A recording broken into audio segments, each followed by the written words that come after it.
রাত যখন নিঝুম হয়, চেনা জগৎটাও তখন কেমন যেন অচেনা রূপ নেয়। অন্ধকারের আড়াল থেকে তখন ফিসফিসিয়ে ওঠে এমন কিছু নাম যা সাধারণ মানুষের কানে পৌঁছলে রক্ত জল হয়ে যায়। আজকের রাতটাও সেই রকম।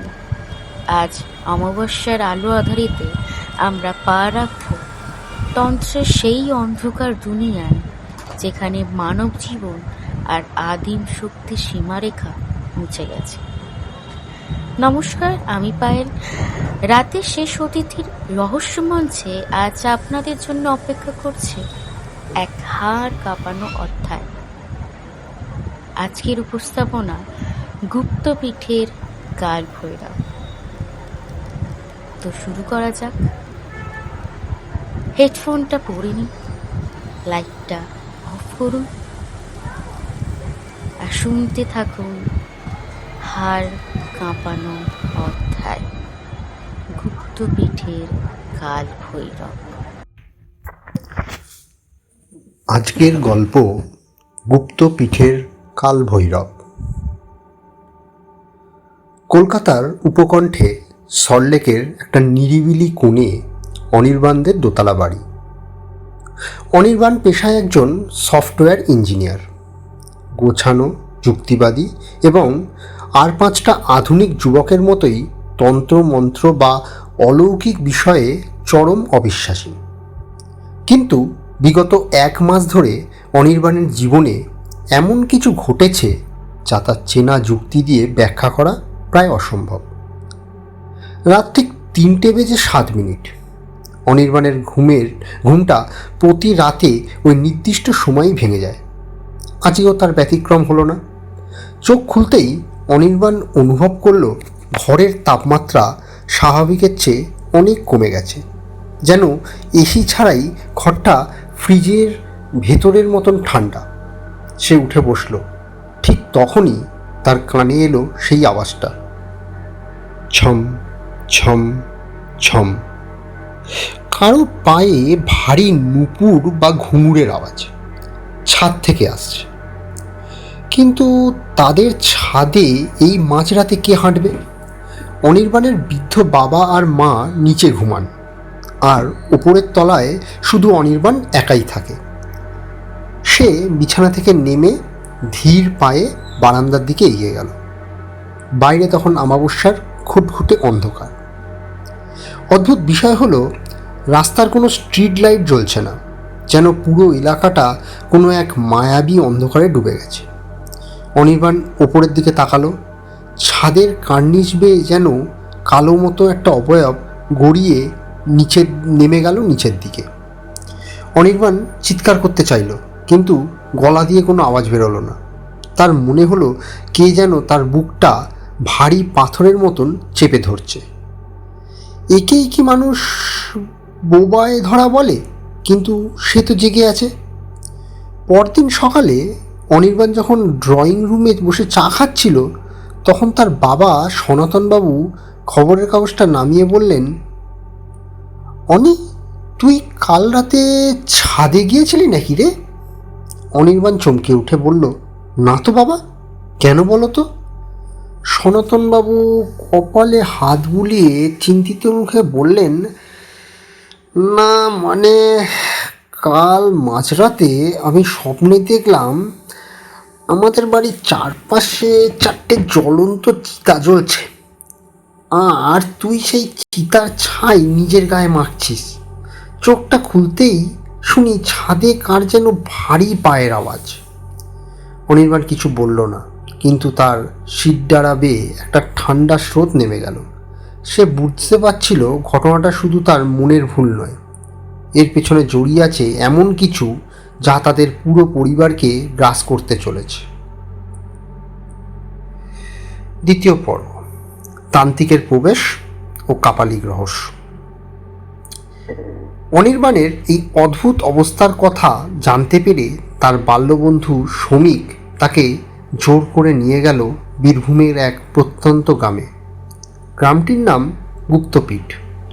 লোকমুখে শোনা যায়, এই গ্রামে আজ থেকে প্রায় 400 বছর আগে এক সিদ্ধ কাপালিক ভৈরব তন্ত্রের সাধনা করেছিলেন। তার মৃত্যুর পর থেকে এই গ্রামের একটা নির্দিষ্ট অংশ সাধারণ মানুষের জন্য নিষিদ্ধ। শ্রমিক অনির্বাণকে নিয়ে গেল তারাশঙ্করের আখড়ায়। তারাশঙ্করবাবু একজন প্রবীণ তান্ত্রিক সাধক, যিনি লোকচক্ষুর অন্তরালে থাকেন। তার ঘরের দেওয়ালে ঝুলছে মানুষের মাথার খুলি, বিভিন্ন প্রাচীন লিপি আর এক বিশাল কালভৈরব ও মা কালীর মূর্তি। ঘরের বাতাসে চেনা অচেনা জড়িবুটি আর ধূপের এক কড়া গন্ধ। তারাশঙ্করবাবু অনির্বাণের দিকে তাকাতেই তার চোখ দুটো গোল গোল হয়ে গেল। তিনি আসন থেকে উঠে দাঁড়িয়ে অনির্বাণের কপালে হাত রাখলেন। পর মুহূর্তেই তিনি ছিটকে পিছিয়ে গেলেন, যেন কোনো তীব্র বৈদ্যুতিক শক খেয়েছেন। ভৈরব পাশ, এ তো মহাকাল ভৈরবের বন্ধন। তারাশঙ্করবাবুর গলা কাঁপছিল। অনির্বাণ অবাক হয়ে জিজ্ঞেস করল, কি বলছেন বাবা? আমি তো কোনো তন্ত্রমন্ত্র জানি না, আমি একজন সাধারণ চাকুরিজীবী। তারাশঙ্করবাবু একটা দীর্ঘশ্বাস ফেলে তামাকের নলটায় টান দিলেন।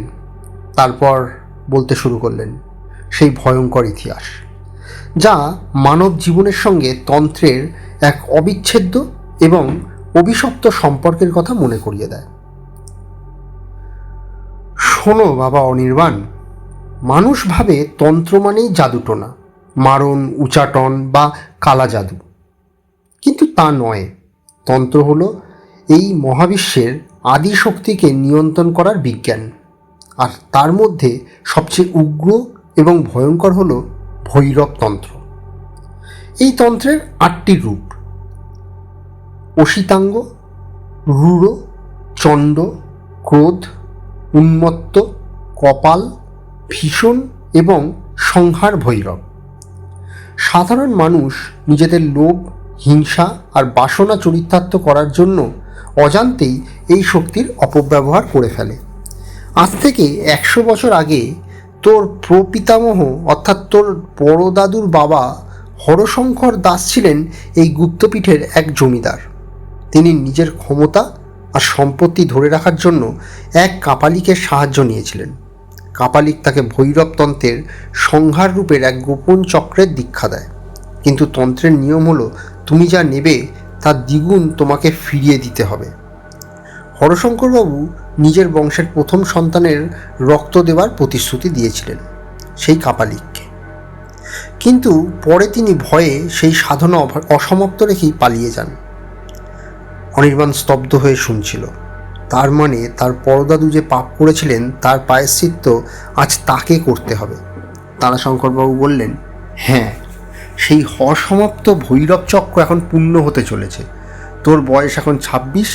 এই 26তম বছরের অমাবস্যার রাতে সেই কাপালিকের অতৃপ্ত আত্মা এবং ভৈরবতন্ত্রের সেই জাগ্রত শক্তি তোর প্রাণ নিতে আসবে, কারণ তুই এই বংশের শেষ প্রদীপ। মানব জীবনে তন্ত্রের মরণ ফাঁদ। অনির্বাণ কলকাতায় ফিরে এলো ঠিকই, কিন্তু তারাশঙ্করবাবুর কথাগুলো তার মাথার মধ্যে হাতুড়ি পেটার মতন বাজতে লাগল। সে লক্ষ্য করল তন্ত্রের এই অভিশাপ শুধু তার রাতের ঘুমের মধ্যেই সীমাবদ্ধ নেই, তা তার বাস্তব জীবনকেও গ্রাস করেছে। অফিসে কাজের সময় হঠাৎ করেই কম্পিউটারের স্ক্রিনে কোডিংয়ের বদলে অদ্ভুত সব সংস্কৃত মন্ত্র ভেসে উঠতে শুরু করলো।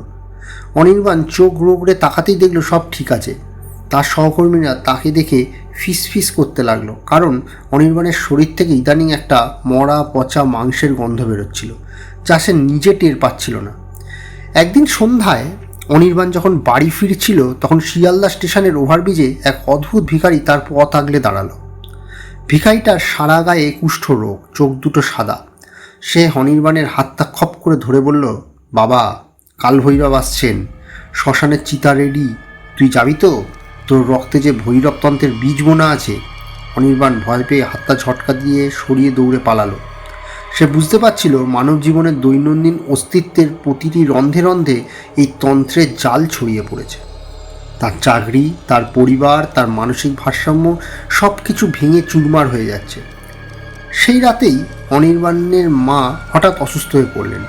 তার মুখ দিয়ে ফেনা বেরোতে লাগলো এবং তিনি বিছানায় শুয়েই এক অদ্ভুত ভাষায় কথা বলতে লাগলেন। যা কোনো সাধারণ মানুষের গলা হতে পারে না। সেই কণ্ঠস্বর ভারী এবং কর্কশ। সে বলল, হরশঙ্করের রক্ত, আর মাত্র 3 দিন, তারপর ভৈরব চক্র সম্পন্ন হবে। অনির্বাণ তা আর স্থির থাকতে পারল না। সে বুঝতে পারল অলৌকিক শক্তিকে অস্বীকার করার বয়স পার হয়ে গেছে। এখন লড়াইটা বাঁচা মরার। দেখতে দেখতে এসে গেল সেই অভিশপ্ত কৌশিকী অমাবস্যার রাত। তারাশঙ্করবাবু আগেই অনির্বাণকে সাবধান করেছিলেন যে এই রাতে তাকে বাড়ির বাইরে বেরোনো চলবে না এবং ঘরের চারিদিকে বিশেষ তান্ত্রিক সুরক্ষা বলয় তৈরি করতে হবে। তারাশঙ্করবাবু নিজেই কলকাতায় চলে এসেছিলেন অনির্বাণকে রক্ষা করার জন্য। রাত 11টা। অনির্বাণের বাড়ির ড্রয়িং রুমের আলো নিভিয়ে দেওয়া হয়েছে। ঘরের মাঝখানে বসানো হয়েছে এক পঞ্চমুণ্ডির আসন। 4 কোণে 4টি মাটির প্রদীপ জ্বলছে সর্ষের তেল আর কর্পূর দিয়ে। তারাশঙ্করবাবু আসনে বসে অনবরত জপ করছেন। অনির্বাণকে বসানো হয়েছে সেই আসনের ঠিক পিছনে। হঠাৎ করেই বাইরের ঝোড়ো হাওয়া বইতে শুরু করলো। ঝড়ের বেগ এতটাই বেশি ছিল যে জানলার কাঁচগুলো খড়খড় করে কাঁপতে লাগলো। খটখট খটখট খটখট। মূল দরজাটা কেউ যেন বাইরে থেকে সজোরে ধাক্কা দিচ্ছে। ধাক্কার চোটে কাঠের দরজাটা মরমর করে উঠছে। সনাতনবাবু আর অনির্বাণের মা নিচের ঘরে আতঙ্কে কাঁপছেন। তারাশঙ্করবাবু চিৎকার করে বললেন, অনি, চোখ বন্ধ কর, যাই ঘটুক না কেন চোখ খুলবি না। ভৈরবতন্ত্রের মায়াজাল এখন তোকে প্রলুব্ধ করবে। তোর চেনা মানুষদের গলা শুনতে পাবি, কিন্তু সাড়া দিবি না।